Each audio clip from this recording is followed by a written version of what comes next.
tous dans Cité des Arts, les entretiens. Ce soir, nous recevons Sandra Moreau de la galerie de Hyères, la vitrine de particules complémentaires. Absolument. Donc, puisque particules complémentaires, c'est votre collectif. C'est ça. Et la vitrine, donc l'espace d'exposition et de travail. Donc vous êtes dans le parcours des Arts de Hyères? Absolument. On est arrivé dans le parcours des Arts de Hyères en 2017. Donc ça fait 3 bonnes années et on est très heureux d'y participer. C'est un parcours qui en plus se construit de plus en plus et nous avons même dans le parcours maintenant l'annexe de la Villa Noailles, donc on est assez contents parce que les choses avancent. Une galerie d'exposition de la Villa Noailles avec des... Tout à fait, avec des ateliers. Voilà. Et donc vous êtes 3? On est 3, donc nous sommes 3, Christine Hetzler, Hubert Millet et moi-même, Sandra Moreau. Donc, et du coup, les particules complémentaires. Les particules complémentaires.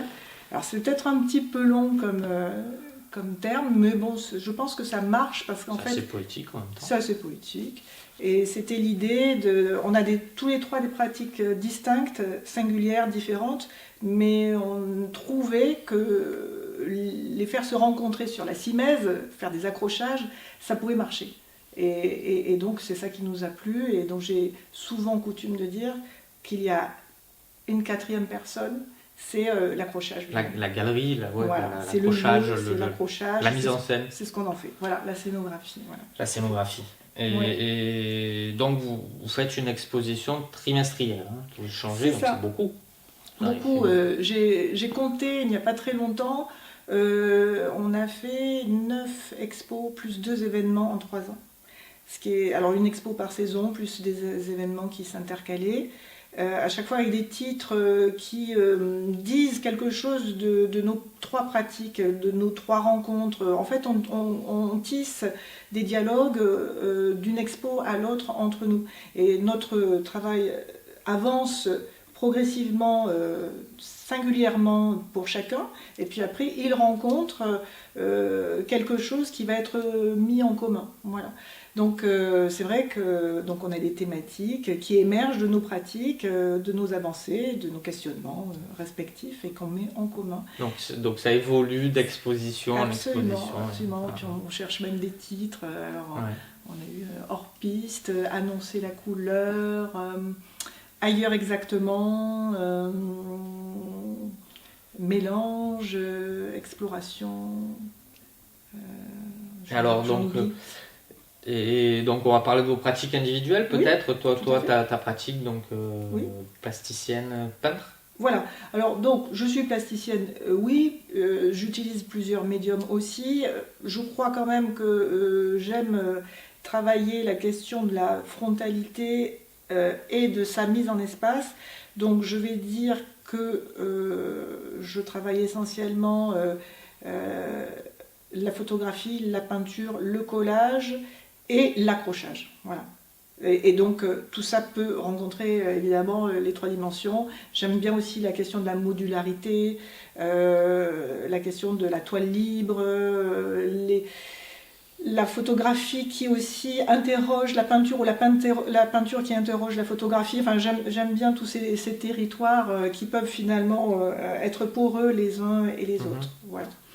Le travail de Christine, c'est un travail aussi plutôt bidimensionnel et qui explore les relations du grand et du petit, qu'est-ce que je vois, qu'est-ce que je ne vois pas, la matérialité, l'abstraction, etc. Et Hubert, c'est le volume. Et donc c'est vrai que le travail d'Hubert qui montre des travaux, disons,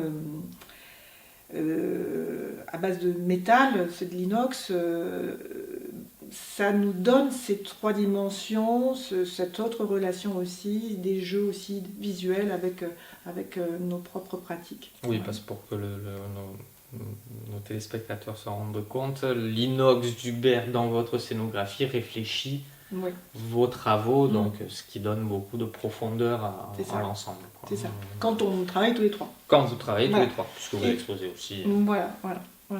Seul, c'est ton cas il n'y a pas longtemps, tu as exposé au Festival d'Avignon. C'est ça. Celui-ci avait été maintenu. C'est ça, j'ai eu beaucoup de chance, on a tous eu beaucoup de chance, et il a été maintenu, évidemment, sous un format un tout petit peu plus petit parce que normalement c'est un parcours dans Avignon sur 7 sites.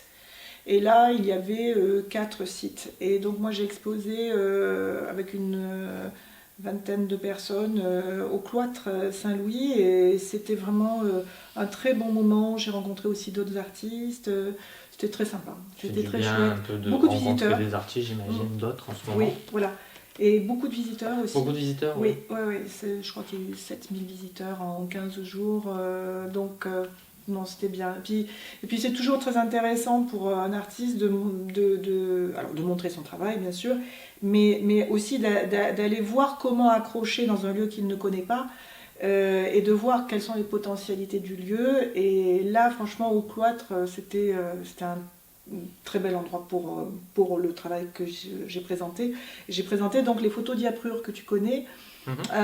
Donc c'est la série de photos qui justement est floue, travaille avec intensité la couleur, on ne distingue plus les formes, c'est volontairement quelque chose qui va du côté de la, c'est assez abstrait, de la non-figuration, voilà. Ça explore les limites. Voilà. Très coloré.